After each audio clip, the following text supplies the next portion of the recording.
సాక్షి మీడియాలో అనుచిత వ్యాఖ్యలపై ఏపీ ప్రభుత్వం సీరియస్ గా ఉంది. ఆడబిడ్డలను అవమానించే వారిని ఉపేక్షించేది లేదని స్పష్టం చేసింది.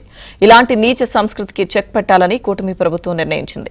జగన్ భారతిరెడ్డి క్షమాపణ చెప్పాల్సిందే అని సీఎం చంద్రబాబు, హోంమంత్రి అనిత డిమాండ్ చేశారు.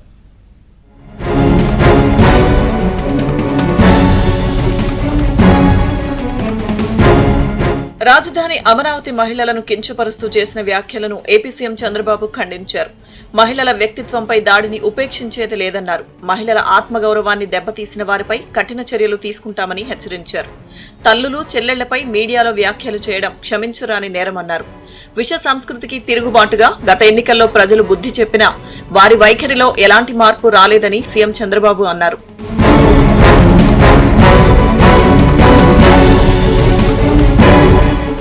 సాక్షి మీడియాలో అనుచిత వ్యాఖ్యలపై AP deputy CM Pawan Kalyan ఆగ్రహం వ్యక్తం చేశారు.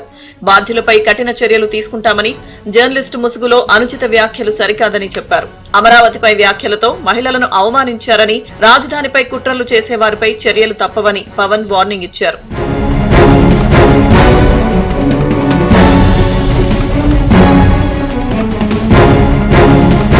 దీని వెనుక కుట్ర ఉందని హోంమంత్రి అనిత అనుమానం వ్యక్తం చేశారు. ఎవరు ఉన్నా వదిలిపెట్టేది లేదన్న ఆమె జగన్, భారతిరెడ్డి క్షమాపణ చెప్పాల్సిందే అన్నారు. బాధ్యులపై చట్టపరమైన, న్యాయపరమైన చర్యలు తీసుకుంటామన్నారు. నోటికొచ్చినట్టు మాట్లాడేస్తే నీ ఛానల్లోని మేము వాళ్ళిద్దరిని తిట్టుకొని కూర్చుంటే అయిపోతుంది అనుకుంటున్నారా?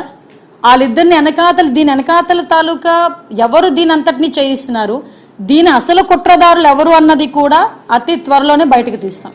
అసలు కుట్రదారుల మీద కూడా చర్యలు ఉంటాయి. సాక్షి టీవీ మీద, సాక్షి ఛానల్ మీద కూడా చర్యలు తీసుకోమని ఇప్పటికే చాలా కంప్లైంట్స్ వచ్చినాయి. ఆ కంప్లైంట్స్ అన్ని ఆధారంగా కూడా చట్టపరంగా మేము ముందుకెళ్తాం. అమరావతి మహిళలను కించపరుస్తూ మాట్లాడడంపై ఏపీలో పలు చోట్ల నిరసన కార్యక్రమాలు చేపట్టారు. అనంతపురం సాక్షి పత్రిక కార్యాలయం వద్ద తెలుగు మహిళా విభాగం నాయకులు ఆందోళన చేశారు. సాక్షి పత్రికలను దహనం చేసి నిరసన తెలిపారు. కార్యాలయానికి ఉన్న సాక్షి అక్షరాలను తొలగించే ప్రయత్నం చేయగా పోలీసులు అడ్డుకున్నారు. అనంతరం పలువురు మహిళలను అరెస్టు చేసి స్టేషన్ కు తరలించారు.